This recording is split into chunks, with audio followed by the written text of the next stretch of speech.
That's the same thing I tell y'all all the time anyway. Y'all give offense too much credit. So whoever's scoring the points, y'all be like, oh, he the best player on the team.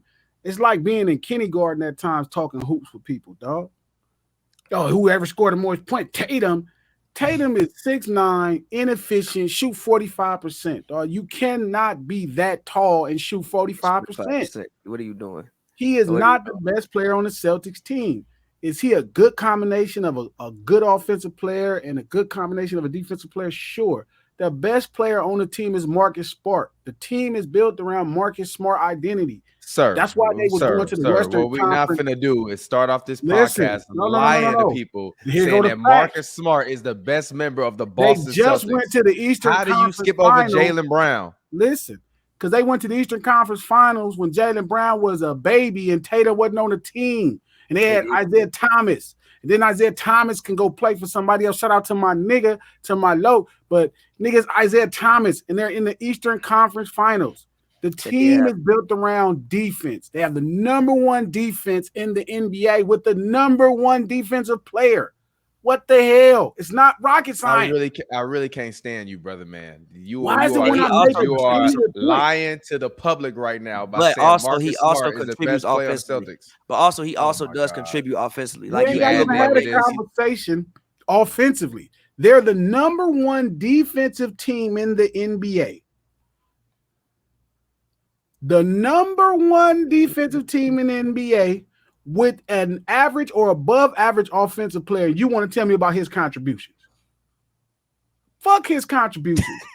Y'all got to stop disrespecting defense. I don't know what happened in basketball to where ESPN has brainwashed y'all with highlights. Defense wins championships. You know what happened in basketball? Games 2 through 5 of the NBA Finals.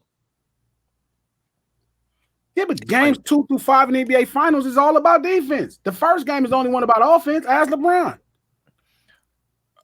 I didn't think that was the case this year. It's always that. What happened was the Warriors made changes defensively, and the Celtics could not because the Warriors have a really great defense. It happened to be the number 1 and 2 defensive teams in the NBA, and you notice a difference between offenses with Tatum and Steph at that point. Yes, you did. You see what a 2-3 time MVP look like versus a nigga who y'all high on that 6'9" that shoot jump shots. He dunked one time the whole finals.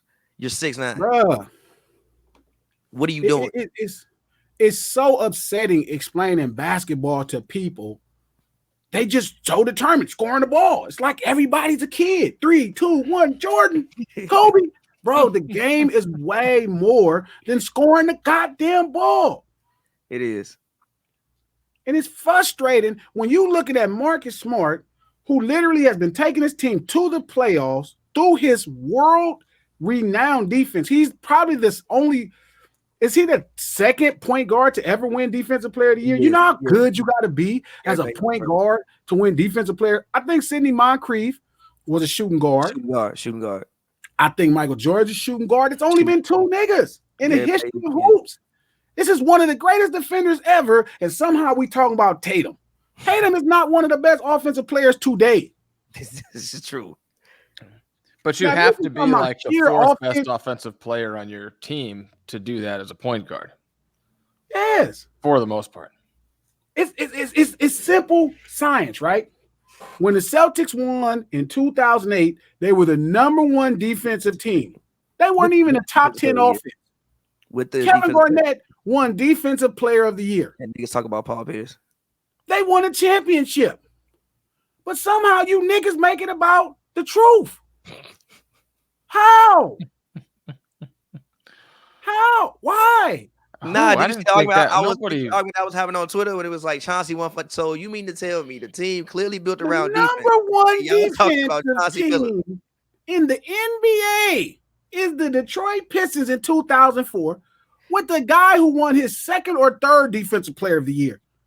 And you niggas is talking about Chauncey Billups who shot below 40% from the field. What are we doing, yo? What are we doing, bro? Why? Why are we doing it? It's frustrating, bro. It's like talking to little kids. And it's crazy because some of the niggas I talk to hoop. Niggas is hoopers, and I'm like, bro, what the fuck? If you have the number one defense with the number one defensive player, it'd be obvious who the guy is. That's crazy, Tom. Why is this an argument, Steve? No, stop. You just gotta stop. I feel you. You a defensive crusader. You like the Christopher Columbus of defense. But no, please, no, stop it. I love Marcus Smart. He is cool, but he is a role player. A role player is not the best player on the team. Now, if you want to argue Jaylen Brown, I'm cool. Both sides of the ball. Tatum plays a role. Get the fuck out of here. He literally doing the same thing Isaiah Thomas was doing.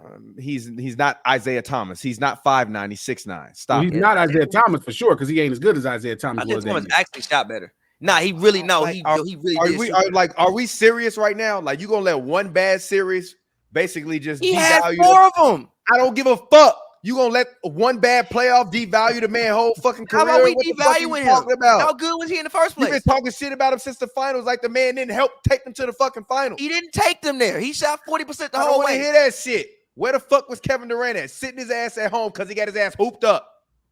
By who? By Jason Tatum and the Boston Celtics. No, he did. No, he didn't. He got guarded very well. I don't want to hear that. He got guarded very well. By everybody. By everyone. Everyone. Oh my God, everybody was guarding him. Gotta stop with everyone made a concerted Al effort. Horford was guarding him at the time. Al Horford was guarding him. That's when I was sad when I saw Al Horford guarding him. But yes, Al Horford was guarding him. Yes, everybody was guarding him. The entire Kevin Durant is the most overrated player of his generation. I'm not mad at that. Definitely not. But Tom, listen. So number one defense. I'm not mad at that, Pete, by the way. So number one defense with the defensive player of the year, that's still not his team. No, it's not his team. It's a team defense. Like, he's not the team defense. He can't go out there and play 1-on-5.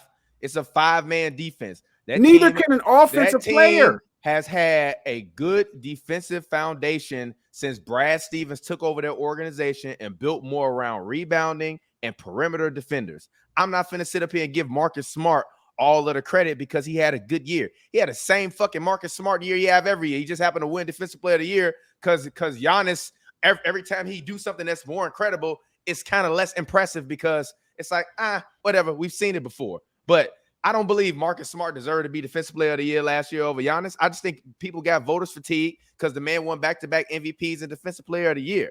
But I don't think Marcus Smart is the best defender in the NBA. That's cap to me. I would take Herb Jones man-to-man over Marcus Smart in terms of defense, and that man a rookie.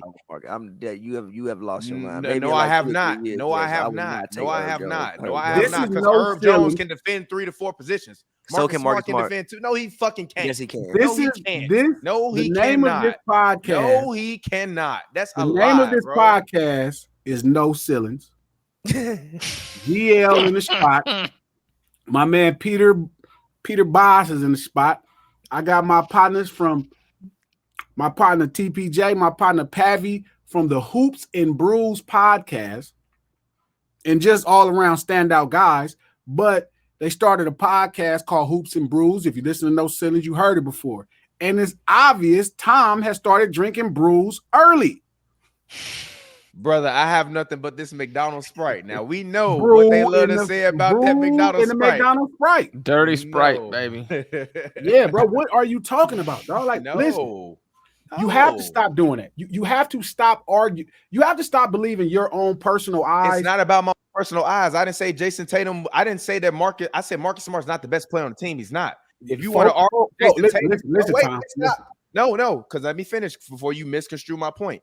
If you want to say Jason Tatum is not the best player on the team, okay, but it's not fucking Marcus Smart. Yes, it is. There's another guy on the floor that plays very, very good defense and can give you 20 on any given night. He just don't even play all NBA's best defense. Ooh, Jaylen Brown? No. You on a team with an all NBA defender, who you think getting the credit for? You sit up here giving Marcus Smart the credit for the whole team defense. Acting like Jaylen Brown is not back there with Marcus Smart. I'm giving him credit because he is a standout individual defender. And I agree with that, but their team defense was number one. Their team defense because you have good defenders on the team, and you have one of the best defensive players in the NBA. That does not make that man the best player on the team. Why not? Why not? Because he's not. Okay, he's so at that point, and it's so just at that facts. point, then can we say Joker's not the best player on the Nuggets? He is the best player on the Why? Nuggets. Because he can score the ball? No, he scores, he facilitates, he's the number one rebounder on the team. He shoot damn near the best on the team. He plays the worst defense. I don't care. I do not care. I do not care about his defense. You know why you don't care, Tom? I don't care about his defense. You want to know why? You don't care, Tom? Because if he's weak offensively and he's strong defensively, like a Rudy Gobert, they're gonna be telling me, "Oh, the man can't do shit but set screens." If he's an offensive dynamo and he's not great on defense, then it's he can't be the best player. He don't play defense. Like it's all of this. Like which one is it? Is it Uchiwale? Is it one Mike? You're doing it, Tom. You're doing it right now. I'm literally just gave you the perfect. I'm not. Listen, I just gave you the perfect example of an offensive talent who does not play good defense on the team. Is rebounding a part of defense? Rebounding is a possession part, but I mean, Marcus Smart rebounds. No, that's not what I asked you. I asked you a very specific question: is yes or no? Is rebounding a part of defense? It depends. Defensive rebounding. No, that's not. No, you doing this? You doing the Pavy? You doing the Pavy? It's a yes. I'm answering your question with specifics. Defensive rebounding is a part of defense. Okay, then. So therefore, if the man is giving me 7 to 8 defensive rebounds a game, he is upholding his part of the responsibility, as well as being an offensive dynamo. Don't sit up here and try to conflate. So Marcus Smart with Nikola Jokic. So Marcus Smart doesn't average 16 points and 7 assists. It's not 16. It's like 13 assists, but still he contributes offensively. And what is his job? Offensively, to be facilitate. And so also he should average as the point guard. He should average 6 assists. If he's not, why are you the point guard? Jalen Brunson didn't average 6 assists, and he's a point guard. Jalen Brunson is not the point guard of the Dallas Mavericks. Luka Doncic was. No, he wasn't. That's cap. That is straight up. He's the point guard in name only. He is the point guard in name only. The same way as we had the conversation earlier about the Lakers and LeBron, and you said LeBron not play point guard. He need them assists. LeBron is not listed at LeBron is not listed at point guard though. I'm telling LeBron you, is the point guard. I'm not listed. I'm saying right. So floor positioning is where you play on the floor, minus all the shenanigans of what we done convinced ourselves of titles and you know what? He's the facilitator. Blah blah blah blah. No, let's just talk about simple floor positioning. So my question to you is: let me make my point. Marcus Smart plays the point guard floor positioning. LeBron James plays the point guard floor positioning. Luka Doncic does too. That's not important. The reality is, yes, a defensive player can be the best player on the team.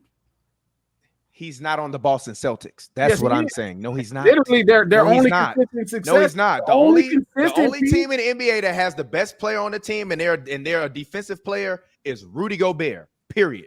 And most people argue down and tell you Donovan Mitchell was better. People argue. Man, and they can go to hell in a handbasket. And that's how I feel about you. This motherfucking respect. No, Marcus Smart. Listen, the Celtics have been good. Listen.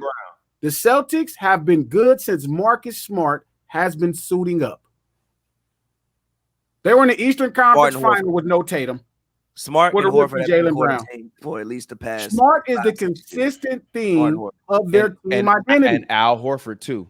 Yeah, I said that. He left, and they were still good. Okay, and he came back, and guess what? They was even better. Good. And they was even better when he came back. Agreed. So then, so how is it all on Marcus Smart then? It's not all. Michael Jordan is the best player on the Chicago Bulls. That don't mean Scottie Pippen is not Scottie Pippen. But no, by your argument, Scottie the best defender on the team. He facilitated, he scored. No, he's not even the best defender on the team. I don't. He wasn't the best defender on the team. He's not the best defender on the team. It's Michael Jordan. It was Michael Jordan. And then maybe Dennis Rodman. And well, actually, no. Dennis Rodman is a better defender than Michael Jordan, but we're talking about before. So he was the best player on the Bulls then. It actually was a real conversation, whether you know it or not, or you don't give credit to offensive rebounds. I give credit to offensive rebounds because that would make him just like a dynamic. I give that because if you talk about offensive rebounds, that would make him a dynamic offensive player. I do think I never argued that he wasn't a dynamic offensive player, but so then at that point, he's still not better than Michael Jeffrey Jordan. In '98, it's possible he could fucking be better than Michael fucking Jordan. Nah, I ain't saying all that. But I mean, he's a better defender. Look, I know you don't smoke weed. I know this. Yeah. But it's Friday. It's your day off. I'm not saying all that, but I do think Rodman should have won Finals MVP in 1996. So does George Karl. So does Gary Payton. So does Sean. I do think he should have won Finals MVP. I thoroughly, but he broke an offensive rebounding record twice, and Michael Jordan, Scottie Pippen. I mean, Michael Jordan shot 39%, but you know what? The last shot, little kids, 3-2. Michael Jordan made the shot. He made the shot. He shot 30 times to average 30 points. He did shoot 30 times, average 30 points. That was his worst playoff series ever, actually. Gary Payton was on that boy like a cheap suit. How do you think of these things? I mean, really they're just the how fact. do you think of these things? They're just the fact. I actually care about facts. I don't look past the scrolls on the wall. If it's right there, there's a bass guitar hanging up in the studio. I don't look past it and be like, that wall color is nice. There's still a bass guitar hanging on the studio. So who are you saying Michael Jordan is? The bass guitar or the wall? Well, I mean, Dennis Rodman was winning before Michael Jordan, so we ain't got to go in this conversation.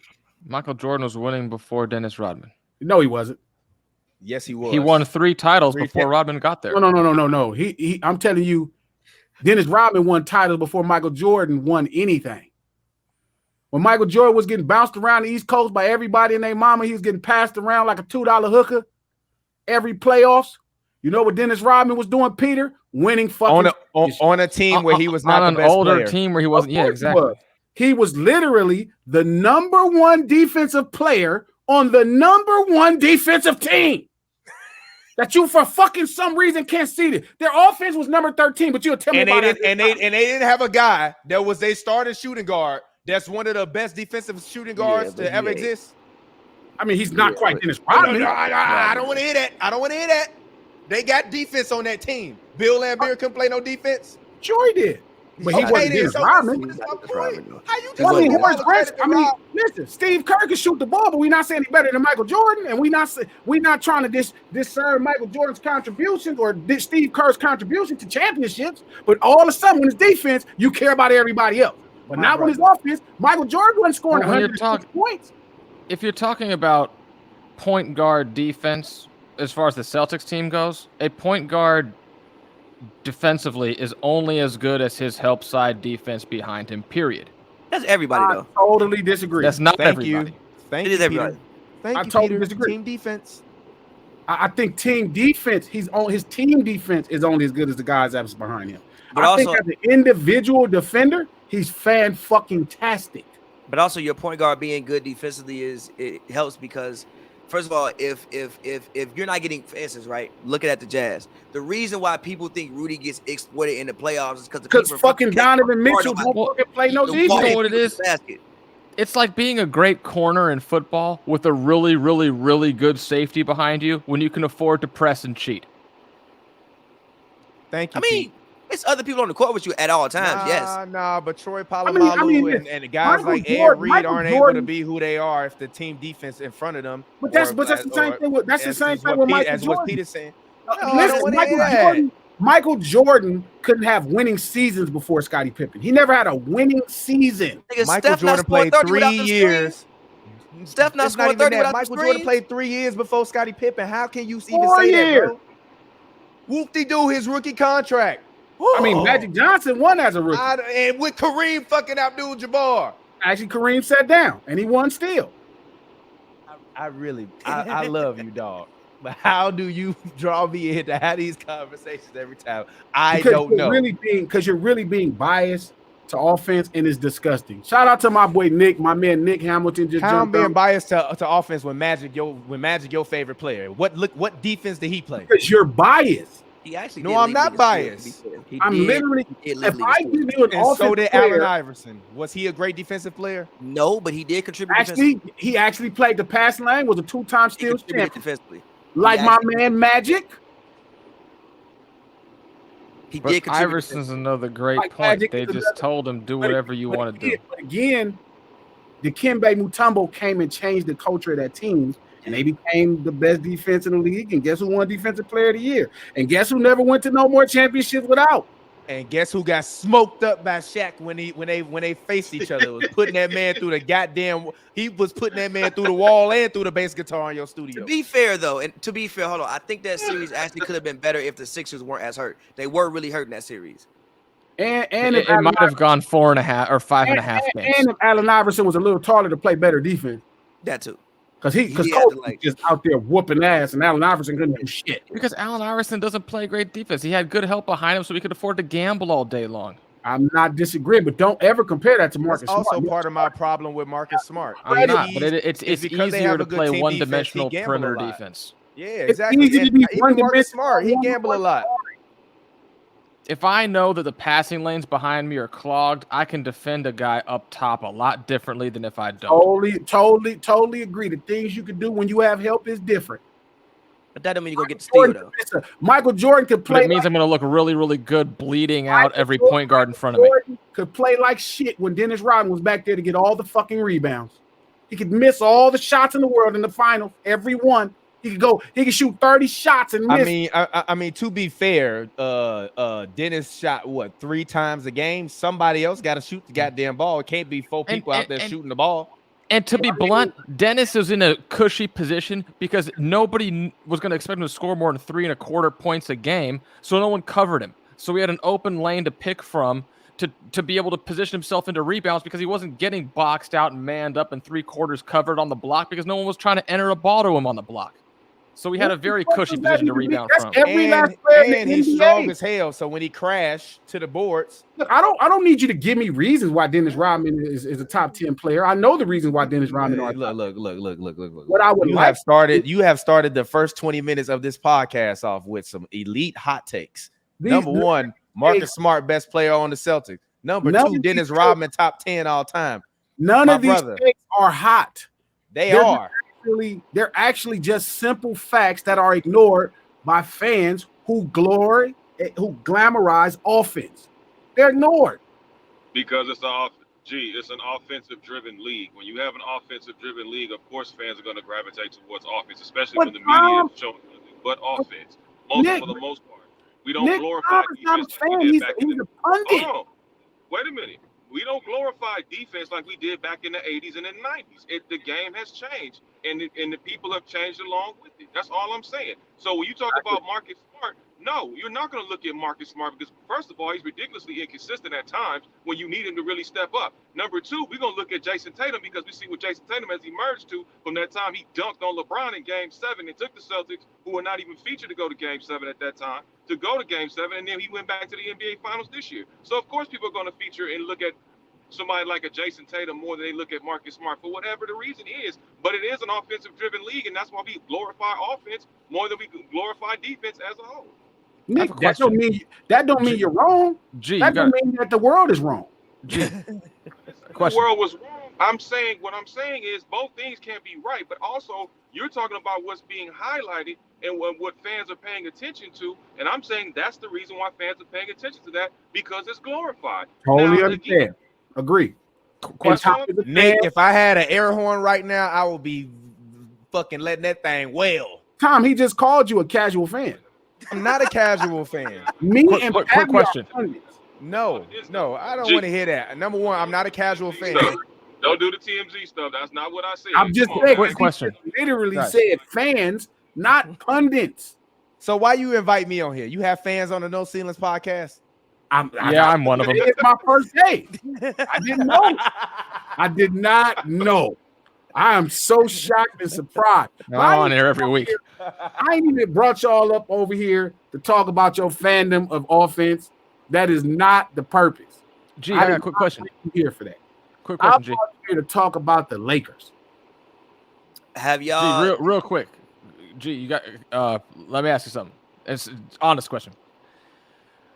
What is the percent scoring ratio per possession in the league? Like including second chance points, all of that, offensive rebounds. Like that's what I need to know, and I would like to be able to compare that to like other eras, given rules changes and also points per possession, because 3-point shooting is at a different place than it was like 25 years ago. I think that's an easy way to kind of distill down the broader value of defense if you're talking about great defense versus bad defense being 3-4 possessions a game or 20 possessions a game worth 30 points or 2 points. I'll tell I you will one say thing, this Peter. though. I real quick. I do know this. Possession in the 60s was actually more. The 60s had like the highest possessions like Because ever. everybody was missing. Yeah, the 60s. So the 60s actually had the highest possessions ever, and like I think the pace was actually faster. Actually, in the And I think we're having a lot of possessions now because everybody's missing. everybody's missing. Yeah, because you're shooting further out. The ball bouncing way back to the Actually, 3-point line. offense is probably at one of its lowest. Now I don't have facts on this, but if I would use my brain and superior knowledge of hoops, the things that I've learned about hoops, I would not consider this one of the better offensive eras. Fair. I think that, like, if you were to factor in a 3 versus a 2 at 1.5 and the amount ratio of threes being made relative to twos now, Sure, it's going to be way better. it probably outpaces like an aggregate decrease in overall field goal percentage. Sure, and that's a big point of it. I think you can score more points now, but I think it's going to be a lot more inefficient now. And hoops is still a game of efficiency. So, but I didn't call y'all here just to fucking Tom that got me off balance talking all this bullshit about not giving Marcus Smart his credit, not giving defenses credit, which is what they always fucking do. Fucking, I don't get why, but I brought y'all here to talk about the Lakers. It was on my mind earlier, and Pav, you was telling me what they announced the starting lineup for the Lakers, and that is. So Darvin Ham put out today. This has been the starting unit. It's been Russell Westbrook, Kendrick Nunn, LeBron James, Anthony Davis, Damon Jones. He did not say you're lying. I swear to God, I'm not. I will literally text. Yeah, I'll text to you. Where's that? He announced it at practice today. I will literally text it to you if I can find it. My homie sent it to me. That's literally what he said. Here you go. Put it in the chat right now.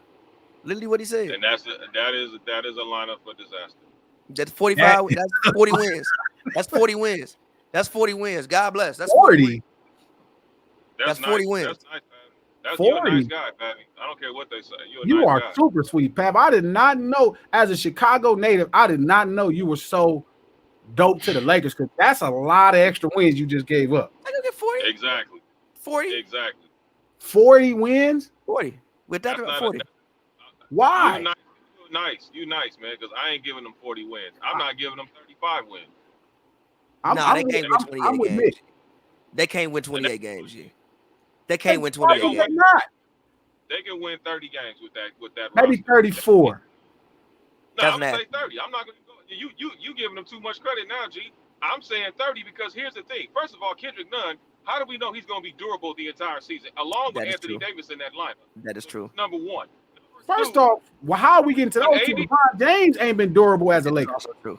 Hold on, I'm about to get to that point. Hold on. What I'm saying is, number two, LeBron, when anybody goes out, it puts more stress and strain on LeBron, which more than likely he's going to get injured at some point. I'm not calling him out to be injured. I don't wish injury on anybody, but it's just been the fact the last 2 to 3 seasons. He's never played 80 plus games in a season in the last 2 to 3 years. So because guys have been injured, and Westbrook is going to continue. I don't care what kind of new shot he's developed. He ain't going to do that in the game on a consistent basis. He's developed a new shot every year. What's crazy is Damian Jones. You're telling me they're going to win more than 30 games with that lineup? Can you put your house note on Kendrick Nunn being healthy 60% of the season? No. I don't. Hold up, Damian Jones. Anyway. That's a terrible line. Jones hasn't played 60 games his whole career. That's a terrible lineup. Damian Jones, the center. He actually plays a position. I'm sorry, that's why I didn't even mention him. The better lineup, in my personal opinion, would be, let's say, Russell Westbrook, Patrick Beverley. God bless, literally pick a wing. LeBron James at the 4 and Anthony Davis at the 5.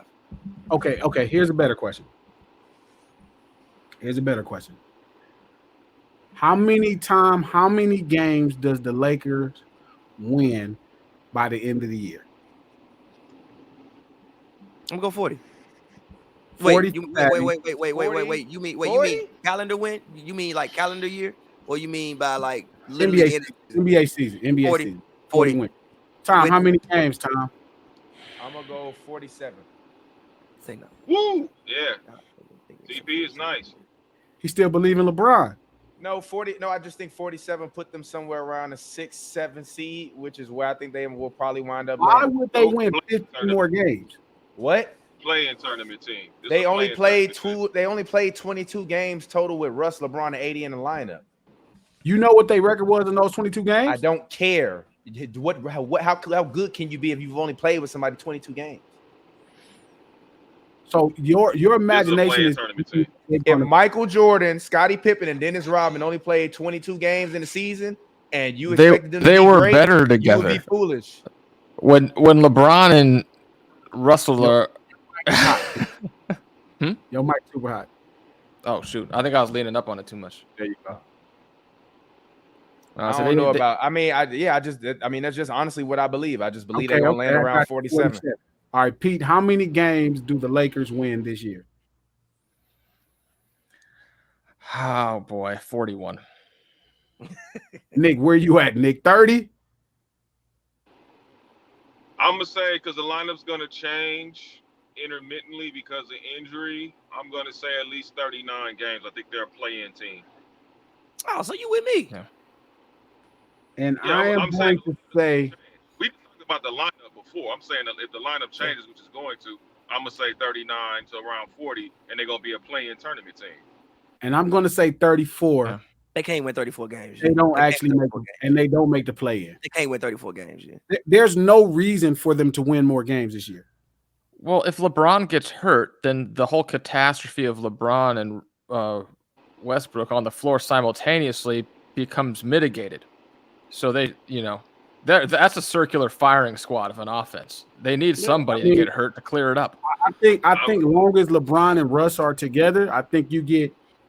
What's weird is Russ playing 3 and D next to LeBron, stat wise, is actually not bad looking on the stats. You get somebody that's averaging 18 points, 7 assists, 7 rebounds, shooting 44%, maybe 21% from 3 or something.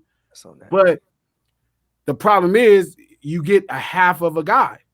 So there's no reason. LeBron is a year older. You're actually canceling Russ another year. You have AD who I think he'll last 60 games. You know what I mean? I think you'll get 60 plus games out of him, but his real claim to fame is defense, and you don't have anything on the court that can defend. Damian Jones hasn't played 60 games his whole career. This just screams 34 games, missed the play-ins. Why would the fuck? You want to know something funny? Like what move did we make to increase winning more than 32 games last year? You want to know something funny, Glasses? Patrick Beverly was like, yeah, my team been winning in practice. No wonder, because he ain't in the starting lineup. They probably beat the starting lineup ass.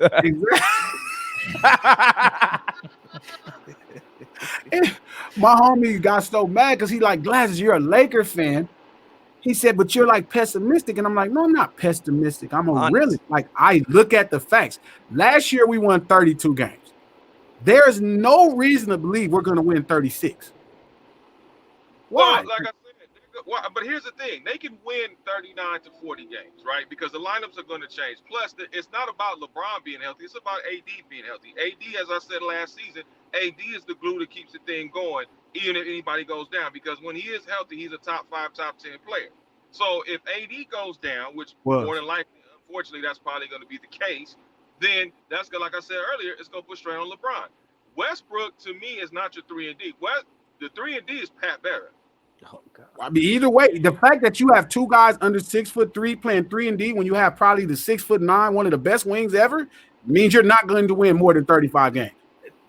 The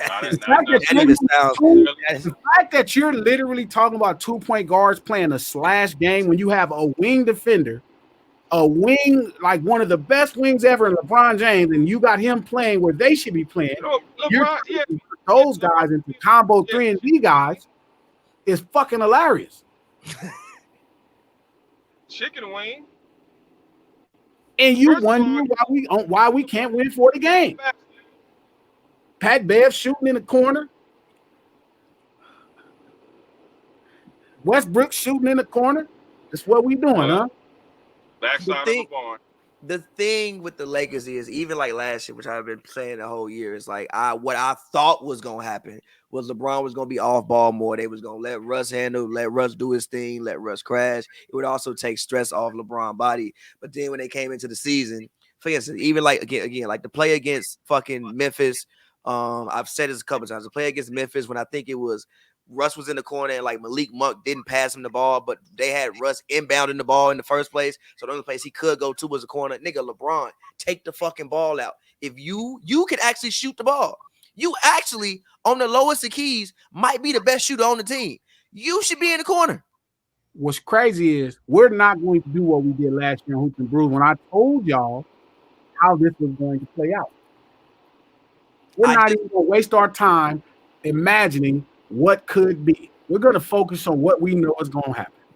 Can we all agree on it? So we all disagree on how many games. Some of y'all think they play in. Pavi TP think they 6 rounds, 6 seed. Pete is saying how many games. So I'm the low man on the totem pole. So let me ask you this question. So then that means, do we all agree that the Lakers' whole focus is not making the playoffs with this lineup at that point, and is more about having LeBron pass Magic and Kareem? Yes. Can we all agree on that? Yes, the season's about LeBron passing Kareem and selling tickets. It's all about passing Kareem. Yeah, it's LeBron. It's the United States and LeBron James in them. That's what it's about. The Lakers. It ain't got nothing to do with the team. I told you, Glasses. They done winning championships for the next 5 to 6 years. They done. It's 5 to 6 years strong. It might be the next decade. You mean championship? It's way longer than a decade. Might be 20 years. Yeah, it'd be a long time because we done for the playoffs for the next 2-3 years. There's no reason for us to make the playoffs for the next 2-3 years. Like, while I agree with you that AD is the glue of the team, the problem is he still plays around LeBron. The offense and the defense is not. The defense goes to him to some degree, but the offense doesn't. So where LeBron wants to play at is going to determine where AD plays at. That's why the team is not built around AD. When LeBron decides to drive, AD has to go into an inefficient position on the court to allow LeBron to do what he does. And because LeBron is chasing Kareem Abdul-Jabbar's record, not chasing, it's actually within the queue of things that's going to happen. They're going to put LeBron in the best position to score the ball. I mean, he was at one time, one of the greatest players, in the game today. You know what I mean? So they're going to play to that strength. And that's why it will never be on AD being healthy. Because even with AD, actually, there's no way for AD to even stay healthy. We're making him roll 20 feet away from the basket to the cup. And he's trying to have an efficient game because AD is built around efficiency. So long as we're playing LeBron at the 1, we're almost guaranteeing there's no reason for AD to be healthy. We're almost guaranteeing it because you saying he 20 feet out. We can't allow Anthony Davis to shoot 20-footers all day, so he's going to have to pump fake and drive around and roll the cup. That puts him in danger, his health. He's using his legs too much. So the narrative of AD being healthy, we're not playing to his strength to keep him healthy. Because we're playing to LeBron James' strength of literally, whatever that was at that time. Or maybe today it's about, again, making sure he passes Kareem Abdul-Jabbar as a Laker.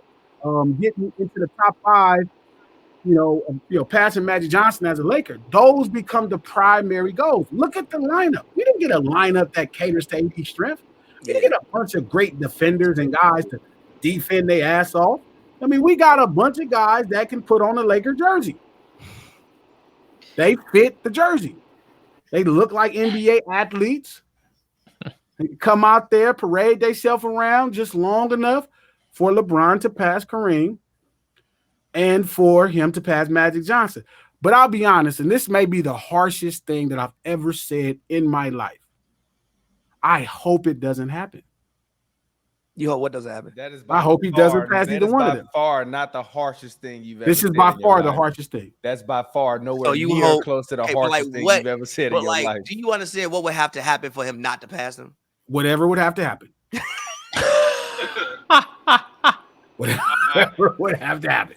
That might be the shittiest thing. And I've never wished anything but greatness for men.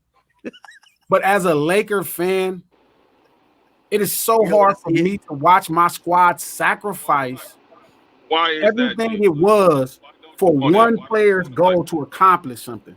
And don't get me wrong, I'm sure the Lakers have value by him that top position being filled by a Laker. They just did the same thing with Kobe a few years ago. Facts. They did the same thing with Kobe. Thing. Those last couple Kobe years were all about parading Kobe around. It was back pay from earlier in his career. That's nonsense. It was I'm okay with that. You know what's funny, Pete? I actually agree it is back pay. And as a fan, it is back nonsense. Pay. We owe Kobe all of that. Kobe is a Laker. He won 5 championships. Did he volunteer those first years, or was he? He was paid handsomely. A king's. Well, he was paid. He was paid for putting butts in seats. That's what he was paid for. And we paid him, and he still put butts in seats his last 4 years. And LeBron will put butts in seats because he's putting LA butts in LA seats, and that's what LA butts like. I'm gonna go to. I'm not disagreeing. I totally understand the business. As I get older, I understand the business of basketball. Jeannie Buss takes the most criticism, but as a business owner, she is doing a fantastic job. The Lakers last year didn't make the damn play-ins, and we have the second most amount of TV games. We're on TV all the time. Jeannie Buss is doing so. If whoever got what they said about Jeannie Buss, yeah, if you mad she's not her dad and the level of competitiveness and putting butts in seats, but when it comes to getting that money, Jeannie Buss is killer. And that's all the business of basketball is making that coin. Well, let's also say Tim Harris is on that staff as well, because Tim Harris is the one that negotiates the team TV deals and to make sure the team gets on television with these national cable broadcasts. Shout out to Tim for there he is. In addition to that, but getting back to my man's point, most fans they appreciate LeBron because he's a Laker, but it's not the same revere and it's not the same love as Kobe Bryant. No. And that's the reason why Kobe Bryant treated the way he was treated by the organization, because he put the butts in seats, because we watched Kobe Bryant grow up before our eyes. He played his entire career with one franchise. Kobe came into the league the year before I was graduating high school. I grew up with Kobe. Yeah. That's my guy. Like I really feel like I know. When Kobe died, I almost cried. I really know this nigga. Like my feelings was genuinely hurt. I was like, holy shit, it fucked my day up. I don't know this nigga. That's how close the relationship bond is between me and Kobe. Like Kobe. Can you promise me that we'll do an episode in the future examining the emotional attachment that people have to the loss of celebrities that they've never met before? Because I'm fascinated with that, because I have none of that in me. None. Yes, there's a few guys. I cried when Magic announced he had HIV. I was 10. I cried tears. That might have been the third hardest time I've cried in my life. Like, my mother dying is number one. I cried for a month. She gave birth to me. Right? The second time I cried, I remember, what was the second time I cried? Like, I cried. I mean, I've obviously cried, but I'm telling you, crying hard. You know, when you really cry. Like, my mom, I cried every day for a month. It took me 3 months to cry when my mom died, but I cried every day for a month. The second thing that I'm thinking of is when my grandma died. I cried for 2 days. When Magic announced he had HIV, I cried for an hour. I went and laid down in my bed and cried. My nigga is about to die. That's what I thought. I'm not lying. I know it's funny, but this is the truth. Like, I literally cried, dog. When Magic cried. My mom is she rest her soul, she was a registered nurse, and she did home care for terminally ill patients. So I was meeting people in the 80s, gay rich men with AIDS in the 80s. When I'm talking about real AIDS, not the new AIDS, real AIDS. When you used to get these silver dollar sores all over your body. The syndrome, not the virus. Yeah, not this weird shit. You know what I mean? This punk AIDS. This new AIDS ain't shit. Like, what's dormant HIV? AIDS, the disease. But I'm talking about even the real AIDS now ain't like it used to be. Niggas have AIDS. You don't know niggas got AIDS. Billy Porter be acting the movie. He got AIDS. This nigga walking around this motherfucker with suit dresses on right now, doing backflips. Not that AIDS. I'm talking about the real deal AIDS. Old school. You found out when Eazy had AIDS, that nigga died the next day. They announced Eazy had AIDS, that nigga was dead in a week. Yeah, none of this Omicron AIDS, the real shit. No, the real. This None of ain't these nothing to joke about. Delta variant AIDS. This is the real. This is nothing to joke about. I'm serious. I'm talking about real AIDS. And you got to remember, when at that time I'm 10, AIDS was just knocking motherfuckers down. You was like, holy shit, AIDS was a death sentence. And Magic announced it, and my mom looked at me, and I started crying. And she tried to console me, and I was in my bed just crying like my nigga about to die, man. You feel me? Third hardest I've ever cried. I cried for an hour, man. And I remember Magic having a thing. It was at the Crenshaw Mall, right? And it was right when that song, "The Best Things in Life Are Free," and my mom brought me off there. And Magic came to talk to everybody. He had like a thing. I don't know what it was for. I was too young to know what it's for, but my mom knew how much I love Magic. I had every Magic jersey, Magic shoe.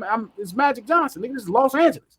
So she takes me there. She has to work in the area in one of those rich people houses over there, in Windsor. So she drops me off, and I'm right there, and Magic is right there. He like, don't worry about it.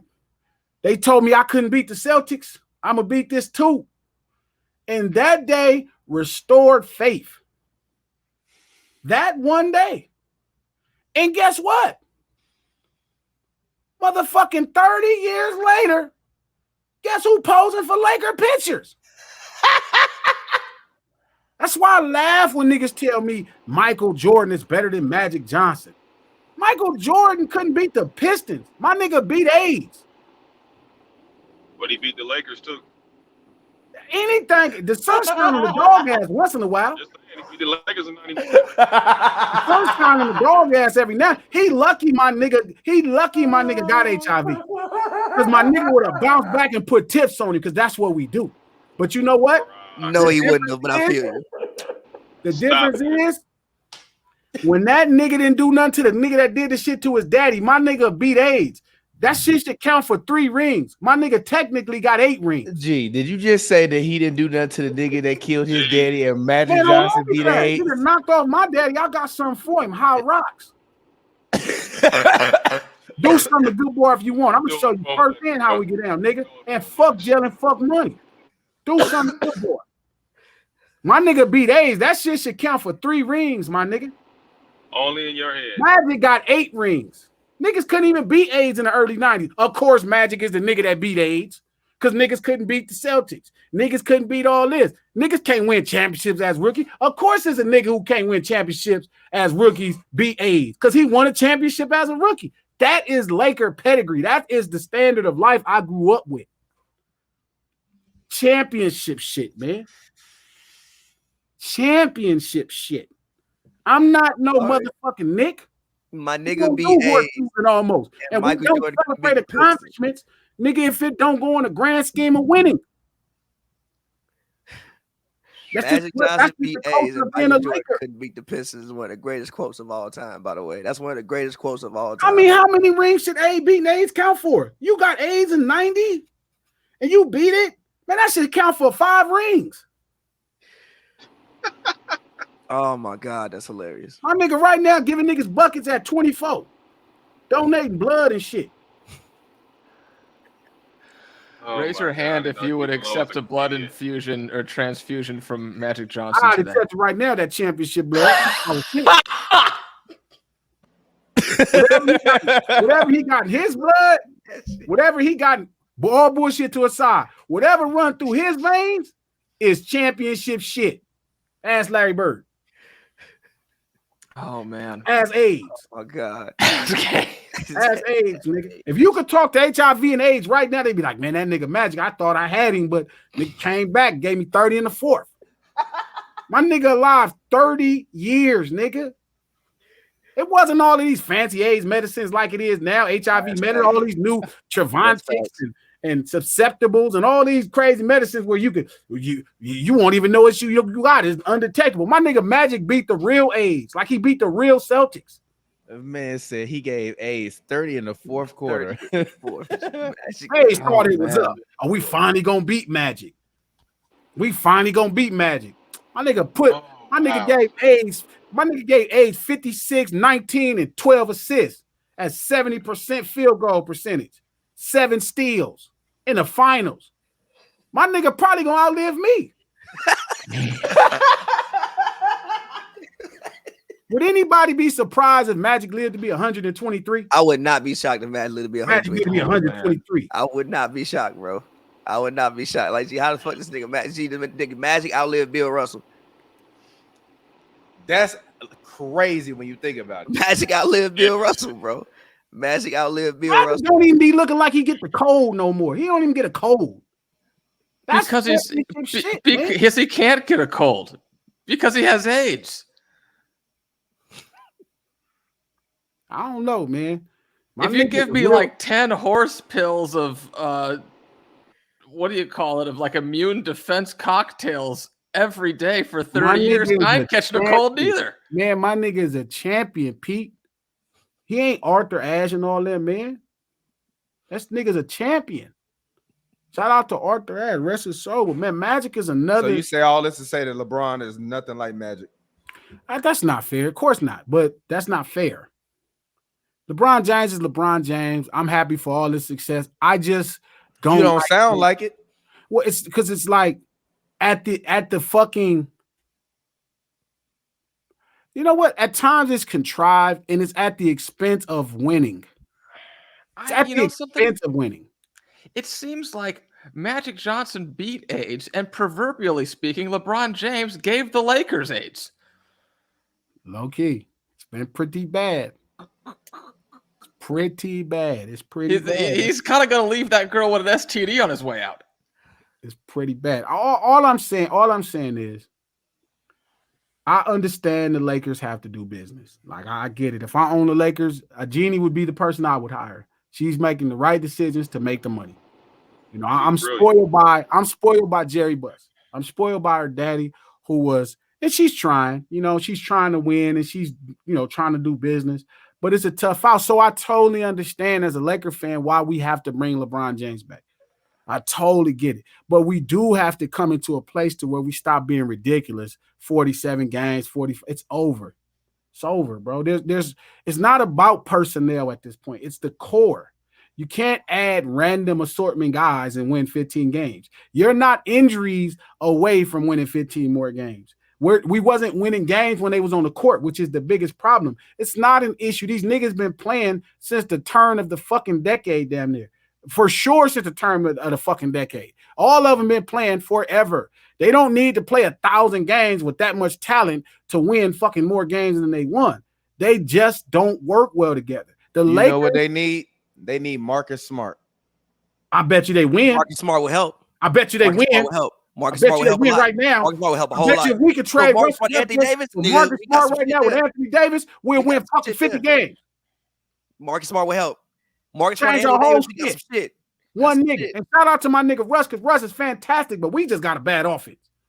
All offense been bad since LeBron James put on a Laker jersey and before that. So at that point, hell yeah, I bet you right now, if we had Marcus Smart, we'd be in the fucking playoffs. Right fucking now. Right now. I bet you if you called the Celtics, I'll trade you Russell Westbrook for Marcus Smart, they'd be like, huh? Hell no. Who? They wouldn't even say nothing. They say, we have Russell Westbrook for Marcus. Ooh. That's how great Marcus Smart is. Marcus Smart is not going to be a Hall of Famer. He won't. I think the only team taking. I mean, Russell I don't know. Westbrook's Does he win like another the defensive player of the year? He's not gonna be a Hall of Famer, bro. If he win another defensive player of the year, he might. He's not gonna be a Hall of Famer, bro. Russell Westbrook is a first ballot. As soon as they put Russell Westbrook name on the ballot, he's getting the Hall of Fame. Yes. Soon as they put his name, and he's not removed from his prime. Just we're using a quarter of Russell Westbrook, half of him. We're not allowing him to be the best version of himself. That's the point I was trying to make. But so I'm gonna make sure we had this episode. So I said 34. Pete, you said how many? I just split it even 541. 40. Whew. Pavi said 40. Tom said 47. And Nick said 39. I'm gonna win. So it's like the price is right. Price is always right. You have no Except for chance. this time. No chance. My man.